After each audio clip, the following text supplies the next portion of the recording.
Hi, YouTube. It's Tess again. I am coming to you today to discuss 6 mistakes that YouTube sellers are making, especially when they first start selling. These are all things that lessons that I've actually learned myself. So, coming to you with my own experience. And I also wanted to kind of talk about what my goal is as far as eBay right now. And I'm really trying to move from part-time income into full-time income. And really, probably my profit's only been a few $100s a month, which has been fine. I've been happy with that. I'm not really putting a whole lot of time into it. I probably was only putting in, I don't know, maybe 5, 6 hours a week consistently. And then occasionally I have a week where I might put in like 20 hours. But I mean, that was like once every 3 months. Like, I really am just not putting the time into it. And so I've been fine with the profit that I'm making. And like I said in my very first video, I've made enough money here and there to put gas in my car, take my family out to eat, buy Christmas presents. Like, I always have money sitting in my PayPal account pretty much. And it's nice to have.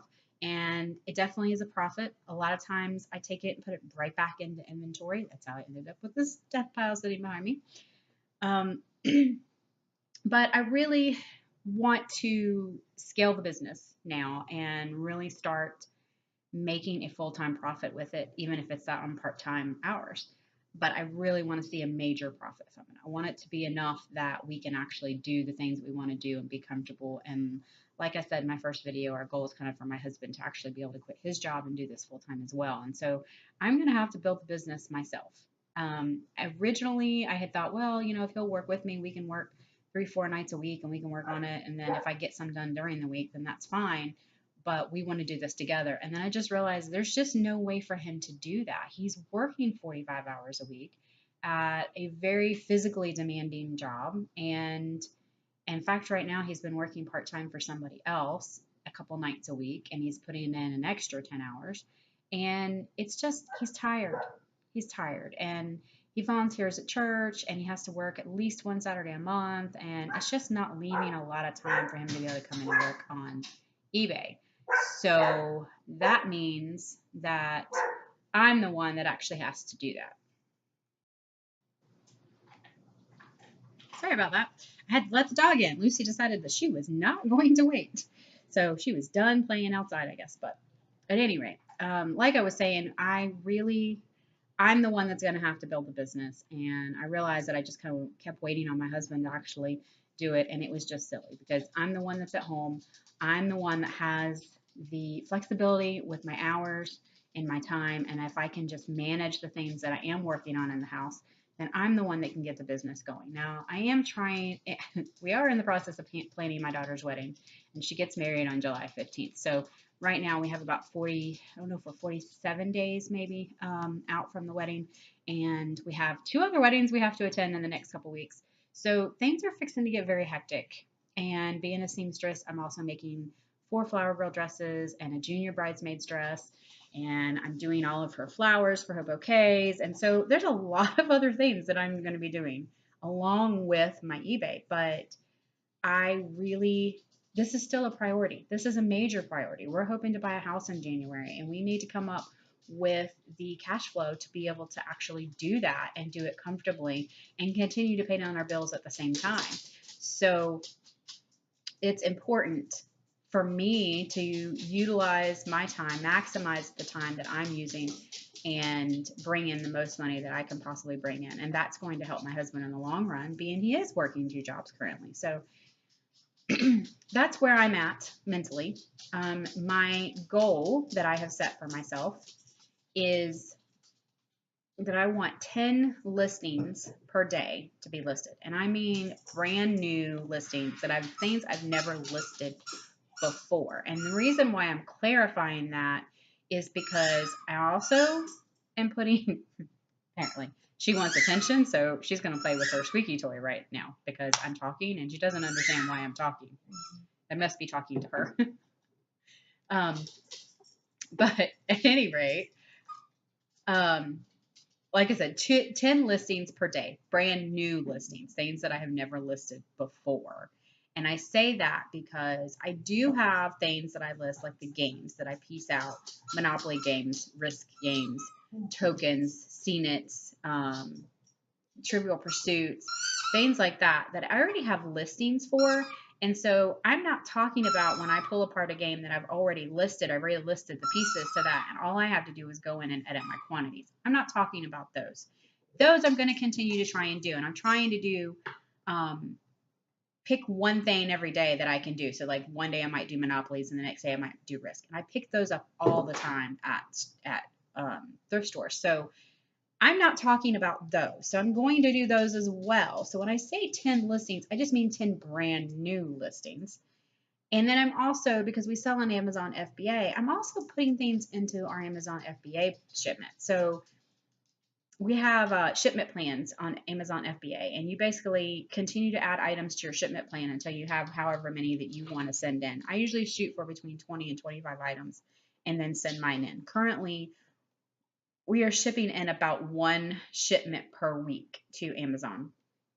And we actually just picked up the speed again this last month, but we really had not even done it since like last December, I guess. So we really don't have very many items on our Amazon. It's not brought in a whole lot of money.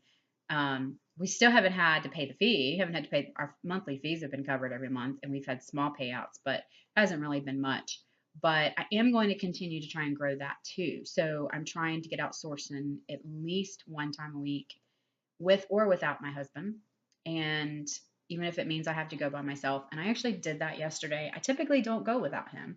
It's always been something we've done together. We usually go on the weekends, on the Saturdays he's not working, and we get out and go. But what we're discovering is that sourcing on the weekends is not always as good as the sourcing during the week. And so I took my daughter and did some sourcing a couple weeks ago on a Tuesday and came home with a whole bunch of stuff that I could send to Amazon, and it was great. So I think I need to get out more during the week. And that's kind of part of this whole process when you're reselling is paying attention to some of these things and learning from the experiences that you're having.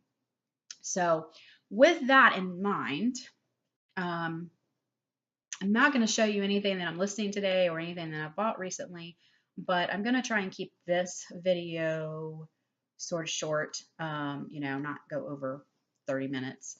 I really don't think it's even going to be that much. I'd probably be lucky if it's 15 to 20, to be very honest. But I have 6 mistakes that eBay sellers generally make. And again, like I said, these are my own mistakes. These are not mistakes that I got from somebody else's video or mistakes, that I heard someone else said that they make. These are mistakes that I actually made, that we've made as we were doing our reselling.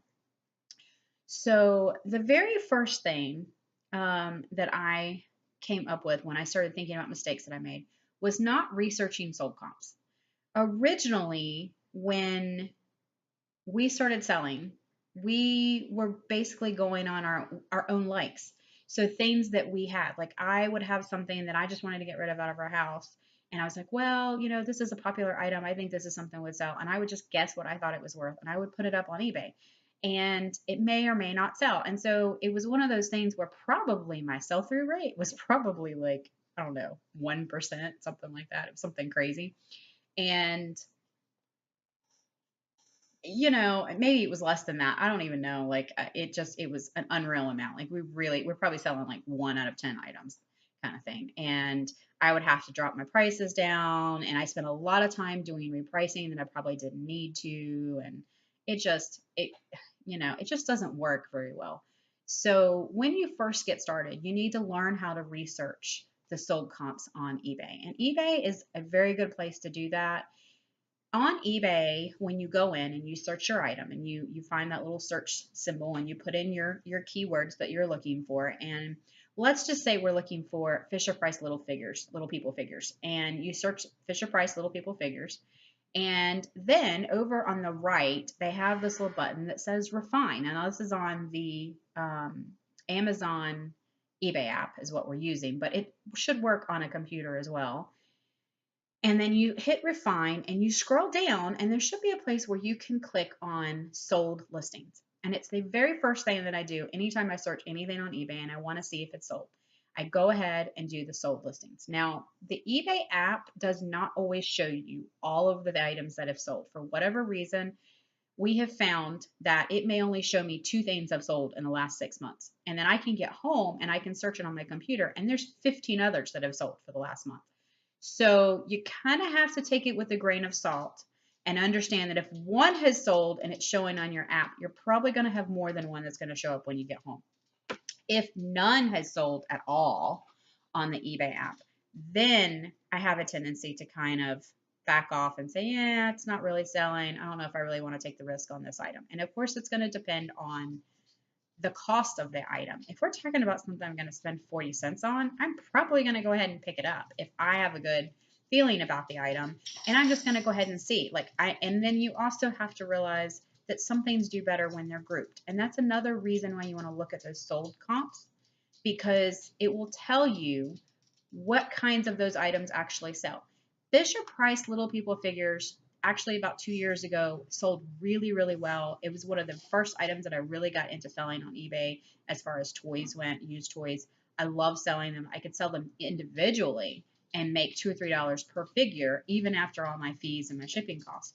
Now, not so much. Some of the vintage items sell pretty well, but the regular Little People figures I'm not really selling, and I do better if I just group them together and do lots. Now, that being said, we go to a couple different thrift stores in our area that sell the bags of items, and you can get an entire bag of mixed toys, and it might be $1.20 or $1.60 or $2.21, somewhere around in there. And especially if I go on half price day and it has a couple Little People in it, then I might pick it up. The big thing about Little People, because I'm not making the money on it now individually, is I won't pick them up now unless there's something else in the bag that I want. Or if it's a bag of literally just Fisher Price people, if it's full of little see, here we go again, getting tripped on my tongue.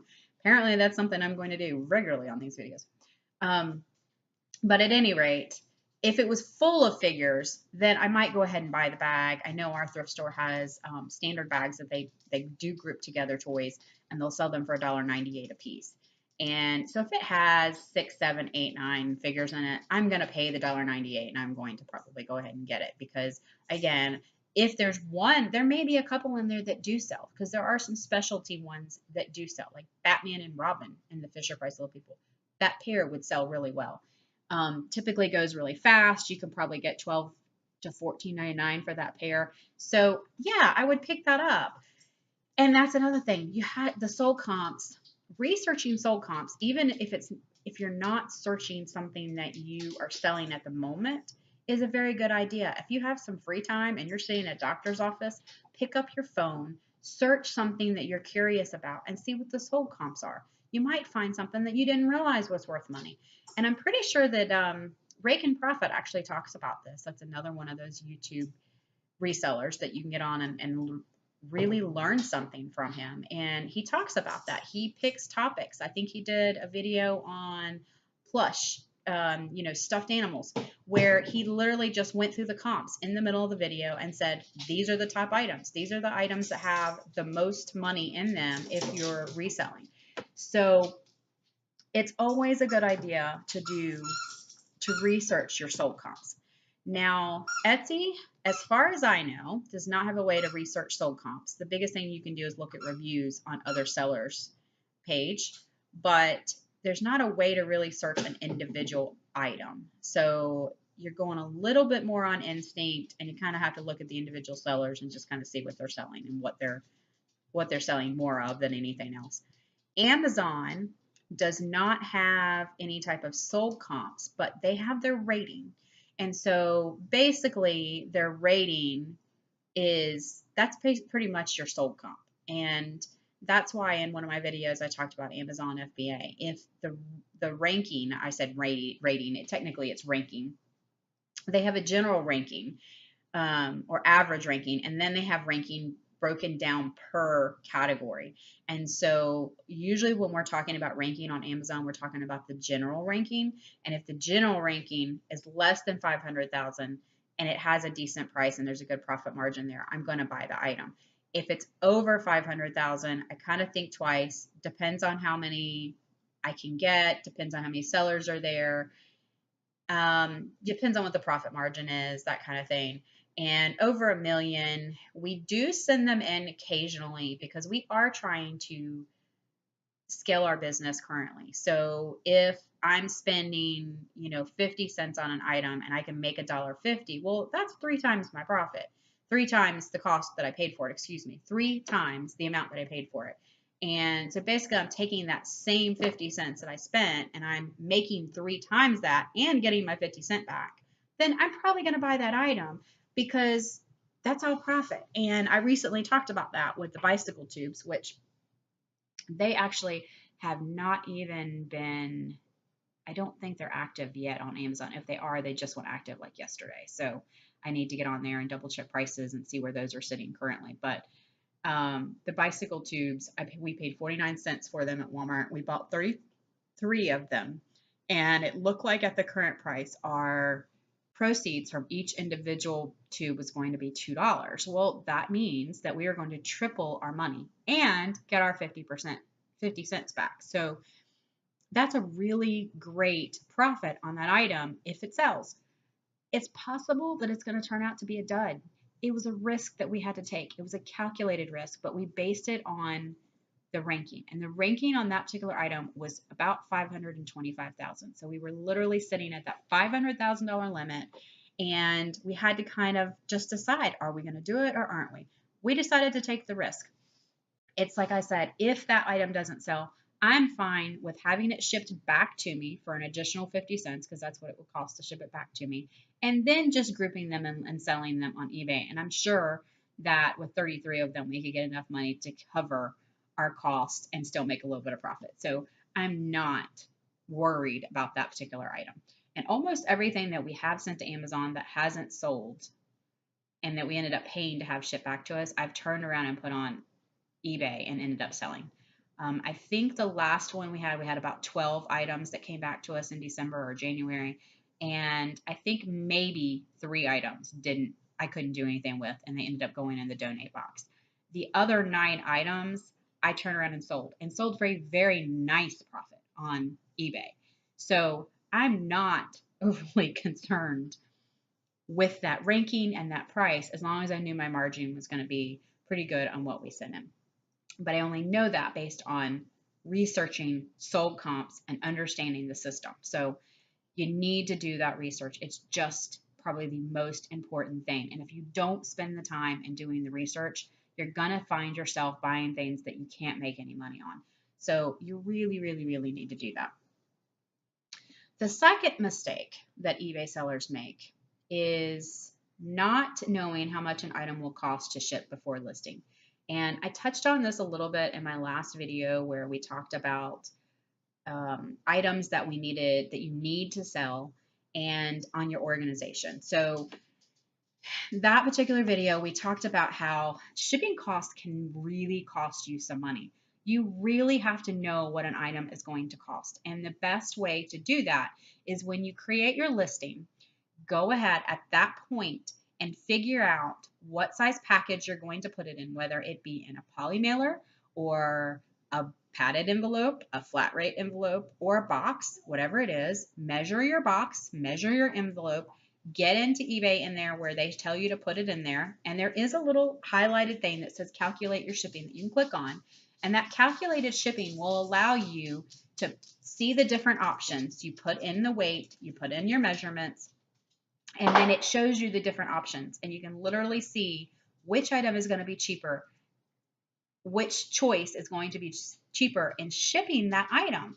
And I mostly ship things that are first class, so most of my shipping is not going to make or break me if I make a mistake. If I put it in at 3 ounces and it's actually going to cost me 9 ounces to ship, well, I mean, that's the difference between $2.61 and $3.32 shipping. So it's not a huge, huge difference. That's really only about 70 cents, 75 cents difference. So not a huge deal. But when you get into some heavier items and you start talking about a person in Alaska ordering it or a person, we're on the East Coast, so we're talking about someone in New York ordering it or someone in Alaska ordering it. The difference could be the difference in $35 in shipping the same item. So you really have to understand the shipping system, and you're only going to learn that if you get in there and you actually do the calculated shipping option. I recommend that anything, okay, let's back up for just a second. Anything that is considered first class with eBay, you have to ship through eBay, is anything that is 15.9 ounces or less. Now, if you're taking it to the post office, it's anything that's 13 ounces or less. You're not going to get first class if it's 14 ounces or 15 ounces because the post office does not give you first class rate for those ounces. That is only a discount that you receive with eBay. So understand that. You should be shipping with eBay anyways, though, because you get a discount if you are shipping with them. It's not quite as high, and especially if you end up with a store subscription, then you definitely get a discount. So, and we talked about that in the last video. So please ship with eBay if you are selling on eBay. It just streamlines the process, means your tracking is available to eBay. You don't have to worry about eBay coming back and saying, well, your item hasn't arrived. You've got to send us proof that you shipped it. You don't have to worry about any of that. It's already uploaded to the system. It's already there. They have a record of it. It just streamlines your process. So ship through eBay, okay? Now, if you're shipping something that's first class, so it's 15.9% or 15.9 ounces or less, that's really not that big of a deal. But anything over a pound, if I cannot get it into a flat rate envelope, then I have started just automatically charging calculated shipping. I do calculated shipping. I put in my measurements. I know what size boxes that I have available to me here, or generally what size boxes I'm probably going to end up using. I put in that size box, and then I weigh that item on my scale, which we talked about. I had to keep my scale right next to my laptop, so when I'm listing, it's sitting right there within arm's reach. I go ahead and weigh that item. I add the cost of, or the weight of the box or the packing thing. If it's a packing envelope, then it's just a couple ounces. If it's a box, it might be like 5-6 ounces, depending on how big the box is. So I will go ahead and add the weight of the box and make sure I have it all completely covered. And then I give them 3 options. I offer them priority. I offer them FedEx Smart Post, and I will go ahead and offer parcel post. Now, that way the customer can choose which one that they want. I have been told that sometimes FedEx will not deliver to post office boxes, though I know that I've had customers that have received items in post office boxes, but occasionally the customer has an issue with their mail that only they know about. So it's nice if they have the choice and they can choose which of those shipping choices that they would like it to be delivered. So offering them the choice gives them the power. And then 90% of people, though, will choose priority. They'll choose just straight old priority. I still keep priority regional A boxes and regional B boxes and flat rate boxes here as well. So if I can get it into a flat rate box after the customer has already ordered it and paid for it, I'm going to do that and save myself a few dollars. They paid for priority. They don't really care what size box it came in. So as long as it goes priority and they're going to get it in 2 to 3 days, it doesn't matter. But if I can save a few more dollars, and that's a few more dollars to go towards my profit margin, then that's great. So I definitely will do that. But I just do calculated shipping. That way, if they're in California, Alaska, or Hawaii, who are the 3 most expensive places to ship from the East Coast, then I'm covered no matter what. And if the customer wants it and they're in those areas, they're going to pay the shipping, and they pay it. So no, as long as I've put in my measurements and I put in my weight, there's no risk to me.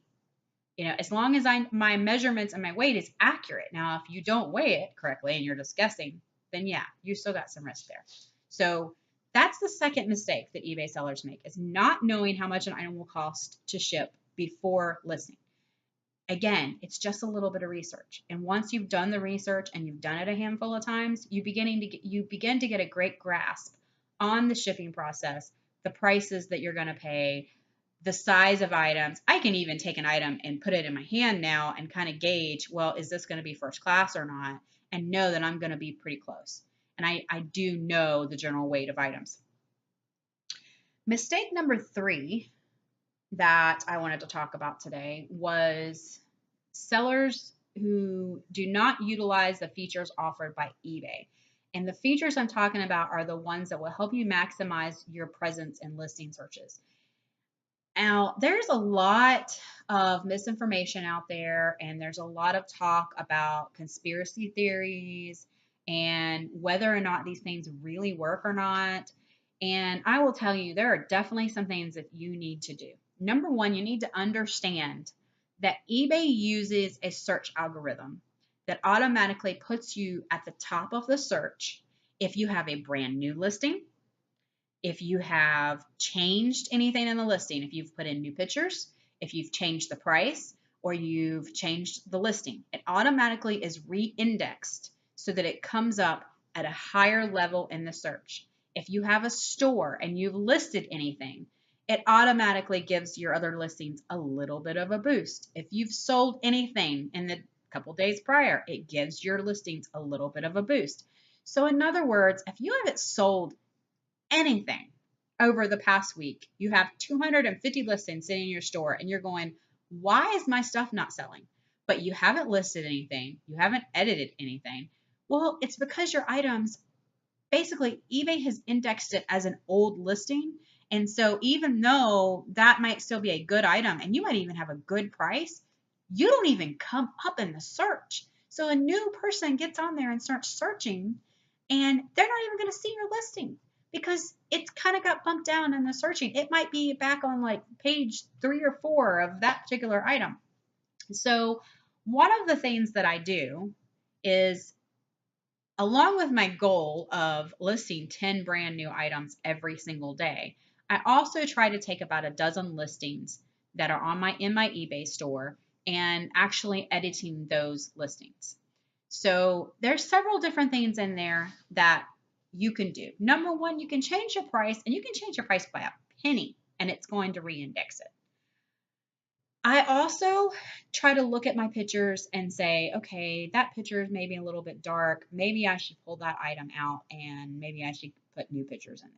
And so sometimes I will do that. That one's a little more rare. I pretty much, my pictures are pretty good to start with. So I really don't worry about the pictures so much these days. But the price thing, I definitely change the price. Sometimes I go up, sometimes I go down. I go down 50 cents, I go down 25 cents. I just kind of go back and forth with the price. I'm still in the general range of that I want to be as far as my profit margin, but it's enough that it gets reindexed. I also will double check the listing as I'm revising it, and I will double check the listing, make sure that I have all the correct keywords. I have found listings before that I searched where I listed several in a hurry and maybe I misspelled a word. I think one time I had some Monopoly listings and I actually had misspelled Monopoly just very quickly. And apparently I had copied and pasted it. So I had misspelled it in like 4 or 5 different listings. It was terrible. Those listings aren't coming up when someone searches Monopoly because I misspelled it. So the spelling is very important. I making sure that the keywords that are in there, you don't need to do any spamming with words that have nothing to do with your listing. You don't need to have words in there like great, rare, awesome, beautiful.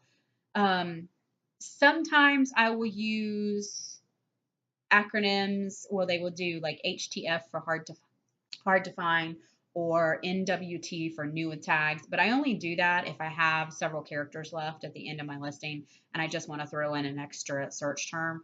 But I really don't worry with those. I use absolutely no punctuation. You don't need commas, you don't need hyphens, you don't need exclamation points or periods or anything like that. And in fact, if I'm doing women's, I don't even worry about the apostrophe in women's. You don't need it because the majority of people are not going to search that. They're not going to write that apostrophe. I do a lot of listings for Fisher Price toys. I don't even bother with the hyphen. Technically, Fisher Price is one word with a hyphen in the middle. I don't bother with that. I write Fisher Price as 2 words. It's going to pull up those listings anyways. But then here's the other little trick. The other thing that you want to pay attention to is your item specifics. And those item specifics are things that will come up in searches when people search them. So you want to fill out as many of those item specifics as you possibly can for that item. And that is one place where if it says brand and I'm doing Fisher Price, well, Fisher Price is spelt with a hyphen. So I try to use the item specifics that eBay has given us. I do occasionally put in one of my own if I don't think that theirs is necessarily pertaining to what I have, but I don't try not to change the item specifics too much. And I just try and make sure that the item specifics that I have in there are the right item specifics for that item. The other thing that I suggest when you're trying to edit your listings is I don't suggest or recommend that you use immediate payment. Now, there are people that will disagree with that and they think that immediate payment is a really good thing because that means someone cannot put that item in their cart, buy it, and then sit on it because technically they can buy it, which means technically it's their item and you can't do anything with it for a while, but they haven't actually paid for the item yet. So you're not shipping it, but you're just kind of sitting in hiatus. You don't have any money, but you can't ship it. And then generally what happens is a week, 2 weeks later, now you filed a non-paying bidder and now you're trying to resell your item. I get it. And I did it for the longest time because I hated people that did that. But what I have found is now that I am selling more items, I now have over 500 items in my store. People more and more will buy multiple items from me. And if I have immediate payment or require immediate payment on my listings, it makes it really hard to do combined shipping. And customers like combined shipping, they like to save money. So eBay has upgraded their cart feature recently in the last, I don't know, maybe year. And so their cart feature works really, really well now. And you can get in there and put multiple items in your cart and buy them all at one time. And if you have clicked on require immediate payment, then the customer can't do that. So they may not, if they don't want to be bothered with having to do several different transactions, they're not going to buy your item because they're going to go look for one that they can just do all in one transaction. So that's one of the things that I do too, is to make sure that do not have that require immediate payment button clicked. And every once in a while, I will find an item that I have somehow missed and that little button did not get unchecked. So I always try to make sure that button is unchecked. I also try to make sure that the global shipping box is checked because I do want my items to be available for global shipping. That opens up the number of customers that are potential customers that you have. So I always try to check on that. Let's see. I think that's about it. Some of my older listings also don't have the shipping information in there. And so I will go in and update that as well. And so I try to do about a dozen listings every day that I go in and edit. I try to maximize my presence in the search algorithms by updating my titles and my price, my pictures if I need to, and then taking care of those item specifics and those couple other little things that need to be taken care of just to maximize my exposure. So those are the things that I do. And I can tell you that they really do work. I have items that have been sitting there for months and then do that and they'll sell within a day. So it definitely makes a difference. All right. Number 4, the mistake that I see that I definitely made in the beginning was not taking into account all costs incurred in selling. And what I mean by this is you really have to think about everything. Like if you're printing labels and you're having to buy expensive printer ink and you're only getting 100 labels out of that printer cartridge or that ink cartridge and you're spending $30 on that ink cartridge, well, you got to think about that cost. So that was when we went to the cheap generic ink that we were using in our inkjet printer, and I started getting them for like 6 cartridges for $12 because I was like, well, that's definitely a whole lot cheaper. And originally, if we needed padded envelopes, we'd run to Walmart and go get a padded envelope for like 68 cents at Walmart. Well, now we buy them in bulk, so we get 100 or 200 envelopes at a time. Eventually, it may get to the point where we need to cut some costs somewhere else, and we may have to start buying them from a wholesale company. We're not there yet, but you really have to take into that cost because if one envelope costs 68 cents and your item costs you $1.50 and you're only selling it for $6.99, well, you're not really making much on that item. And I'm not going to sit here and do the math on that, but I'm thinking on that type of an item, you're going to be lucky if you're making 75 cents by the time all said and done. The cheapest shipping with first class is $2.75. So yeah, it might be 261 right now actually. But regardless, like, I want to make more profit than that. And so that means I have to be aware of what I'm spending. You also have to take into account how far you have to drive to go and get your items. So if you're driving just to go buy one item at the Family Dollar store that's 30 minutes away from you, and you're going to go in and buy like two items, that's not really worth it. If you're already driving into that town because you have a dentist appointment and you're just making a stop, okay, that works. I understand that.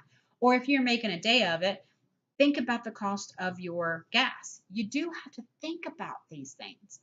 I buy off of Craigslist and off of Facebook yard sale groups sometimes, but I only buy within my own town. So the other day I bought an item that I was going to turn around and flip on Amazon, and I paid for it, but the people were like a mile away from me. Like I could have walked to their house practically. So that was fine. Then looked at the same item that somebody else was trying to sell, and they were 45 minutes away. Well, that wasn't worth it. I didn't want to spend that kind of money wasting my gas and the mileage on my car unless I was going to hit up some other stores, other thrift stores while I was at it. So you just got to take into account these things. One of the things that I did was I actually started a spreadsheet, an Excel spreadsheet, and put in formulas so that I could take the selling cost of the item once it's sold, and I could minus the gross sales of that item, minus the cost, the buying cost of that item, minus my shipping supplies, which I just had to estimate and kind of guessed at, minus my eBay fees, minus my PayPal fees, and minus the actual shipping cost.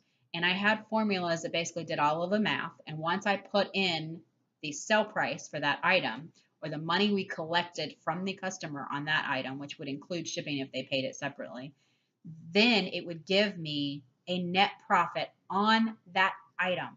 And so I literally had this Excel spreadsheet where I could go down the list and see whether I was making a profit on the items that I was buying. And I know that I was. And generally speaking, a lot of my items were very small profit margins.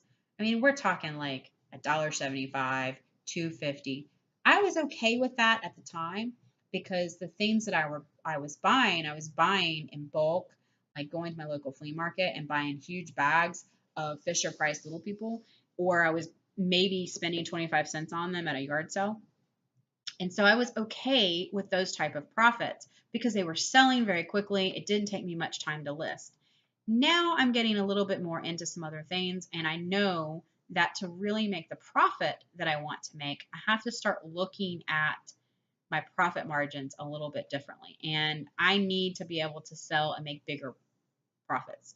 So I'm moving more towards items that I can make a $5 to a $10 profit on.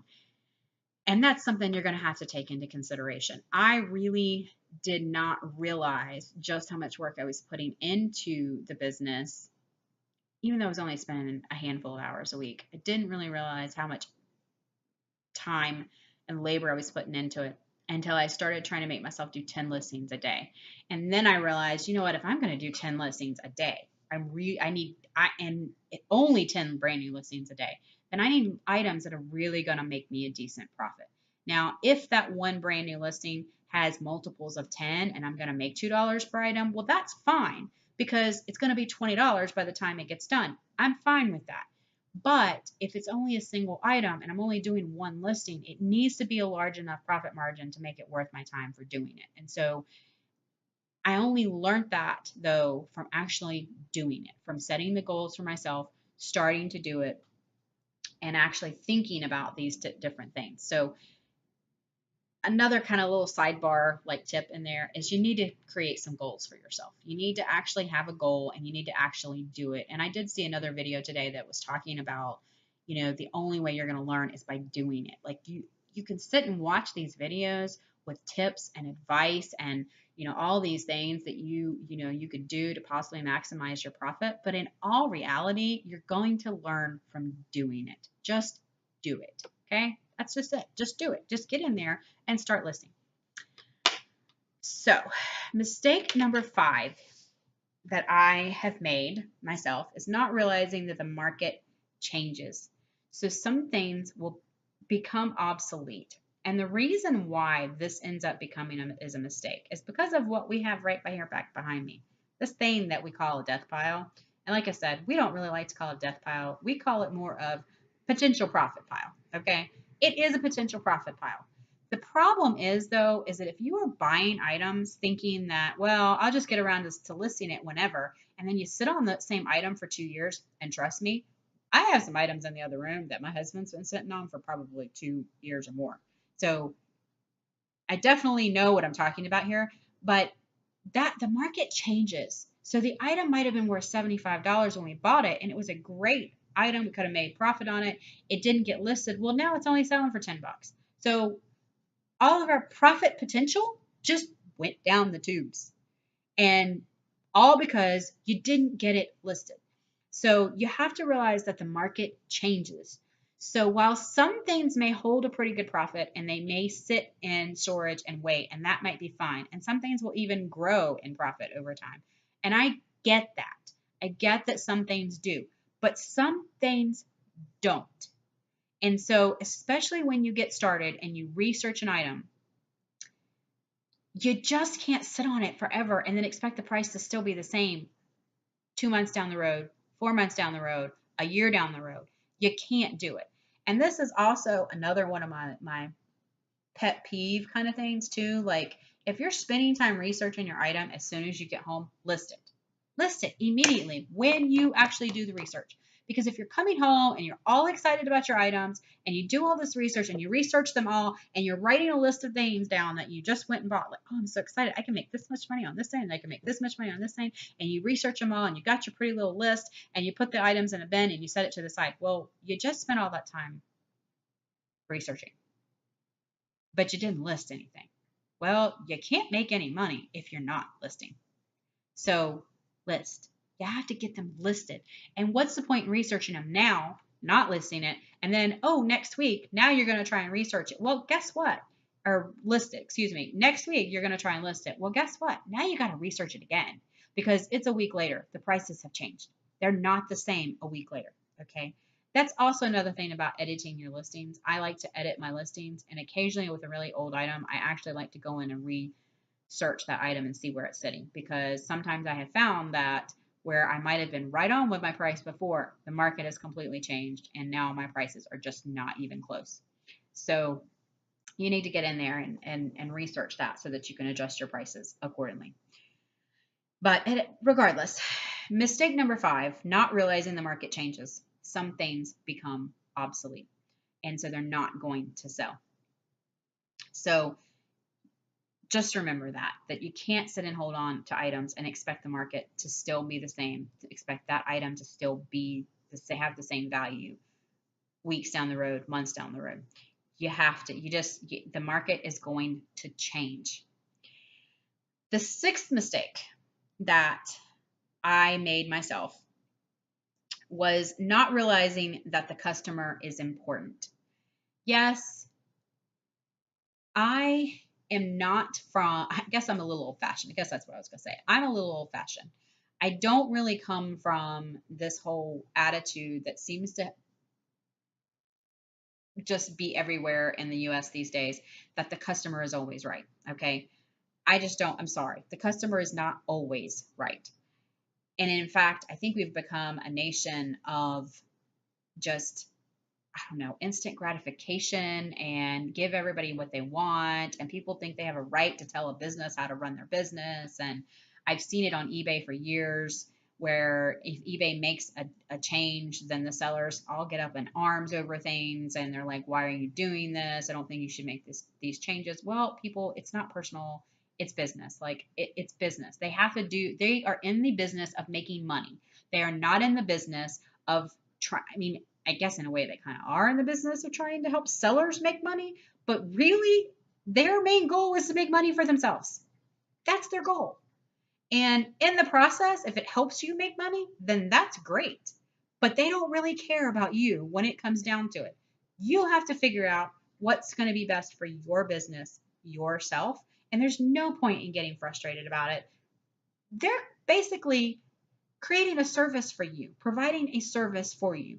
They're providing you a place to sell your item. They're giving you a search algorithm so that customers come straight to you. You don't have to pay for a website. You don't have to pay for any advertising. If you have a store, they even give you some free shipping supplies. So you're getting a lot for the little bit of fees that you're paying to eBay. There's just no point in sitting and complaining about every little choice. They can do that. If you don't like it, go make your own website. So that's just my little rant about eBay things to, as far as sellers and stuff go. But putting all that aside, not realizing that the customer is important. Now, like I said, I don't believe that the customer is always right. However, I do believe that you should always treat your customer the way you want to be treated. Okay. So, number one, when you buy an item and you buy it on Sunday night and Monday night you look at your eBay or wherever, and it doesn't matter where you bought it. I mean, maybe you bought it from Kohl's. Sunday night, you bought something from Kohl's. Monday night, it still hasn't shipped. You're going to get a little bit frustrated. You're going to be sitting there going, yeah, they haven't shipped my item yet. I don't know what's going on. A couple of days pass by, they still haven't shipped your item. Okay, look at it from that perspective. If someone buys something from you and they have not shipped it 24 hours after you buy it, wouldn't you be upset about it? So if that's the case, then you should have one-day handling on your items and you should always try to ship out first thing. The other thing is you would like an email. If there's a reason why that item is not shipping, you would like an email. You would just like some communication to know why that item hasn't shipped. So again, treat your customers the same way. Give them that little email. Hey, I'm just letting you know I ran into some issues today. Your item will ship out first thing tomorrow. I'm so sorry. I will make sure it gets done. Just be nice because you want to treat your customer the way you want to be treated.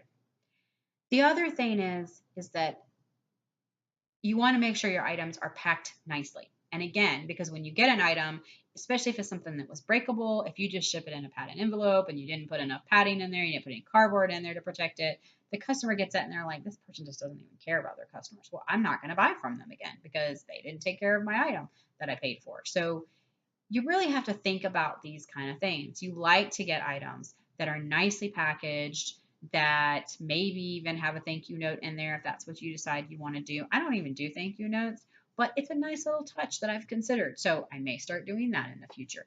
But you just really got to think about these things and treat your customer the way you want to be treated. Because even though I don't believe that the customer is always right, I do believe that they have the power to make or break you. A happy customer is a returning customer. They will come back, they will buy another item from you, and they will continue to do so. And I have repeat customers on some of my used toys. So I know what I'm talking about. The other thing is a happy customer, a thrilled customer leaves positive feedback. So just sold something on eBay. So it's just, you really do have to think about these things. An unhappy customer is much more likely to leave negative feedback than a happy customer is to leave positive feedback. So always remember that. If you upset your customer, if you're ugly to your customer, they're much more likely to leave negative feedback and complain and tell everybody about it and make sure that you're not going to do well. So trust me on this. It's just not good practice to upset your customers. So no, I don't treat my customers like they're always right. They don't always get everything that they want. I do sometimes just have to say no. When I have a customer that contacts me and they want me to sell them an item for $3.99 with free shipping, and the shipping is going to cost me $3.75, well, no, I can't do that. I'm not going to make any money. It literally doesn't even cover the cost of the shipping and the fees, and I would be paying the customer to take the item. So no, I cannot do that. And sometimes I can't do combined shipping on certain items because maybe they're too big. It's just not something that I can do. But for the most part, I treat a customer the way I would want to be treated. I actually recently had a customer that received the wrong item. It was my mistake. I totally forgot that I had a whole nother listing that was related to that particular item, but wasn't actually the right item. Shipped them the wrong thing. They contacted me, told me they had the wrong item. I was going to let them do a return and ship them the correct item once I got the wrong item back delivered to me.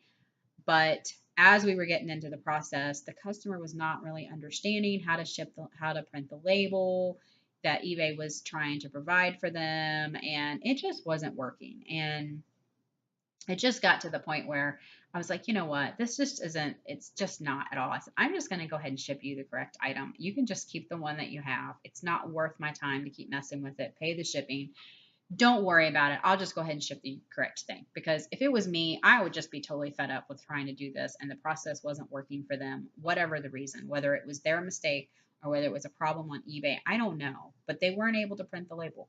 So I went ahead and shipped the correct item. They were super thrilled that I was willing to do that. They sent me thank yous. I haven't actually gotten feedback for the item yet, but I have confidence with the communication that I've had from this customer that when I do get feedback from them, it's going to be positive feedback because they were thrilled that I was willing to go out of my way, ship them the correct item, and not worry about having the old one shipped back to me. And honestly, it was from something that I had paid for and a huge lot of stuff I'd gotten from somebody on Craigslist. I probably only paid pennies for the item. So I really wasn't out all that much money. Maybe didn't make much of a profit by the time everything was done. But if I get positive feedback from the item once it was done, it's okay. It's all right. It's going to help my feedback. So I'm not worried about it. No big deal. So treat your customers nicely. You do need to treat them or you do need to take into consideration that they are important because if you have no happy customers, you don't have a business. Your business is going to tank very fast if you're getting multiple negatives, you're treating your customers terribly. In fact, I know somebody a couple years ago that was trying to do an eBay business, and actually he was on Amazon as well. He got kicked off of Amazon. I believe he even got kicked off of eBay. Then he tried opening up an account through somebody else. We kept telling him that he wasn't doing things nicely. He just was everything he was doing was just not on the up and up. He was just always out there to scam somebody. And we're like, you're not gonna be successful at this. eBay with their rating system, their feedback system, like you have to be nice to your customers. But other than that, it's just the right thing to do. People want to be treated well and they want to be treated like they matter. So that is my 6 mistakes for today. 6 mistakes that people make on eBay. I hope you enjoy it. Like and subscribe, and by all means, please tell your friends about my videos. If you have somebody else that's interested in reselling, I'm going to continue to try and do some videos about the basics of reselling and mistakes that people make and that kind of thing. I am just getting started. Yes, this is another way to make money. It's just another way to diversify my streams so that I have income coming in from different ways. I am trying to support my family with this, and it allows me to be home with them, allows me to rescue dogs. So, I have my motives for these things, and I hope that you'll support me along the way. So I'm just going to say happy listing.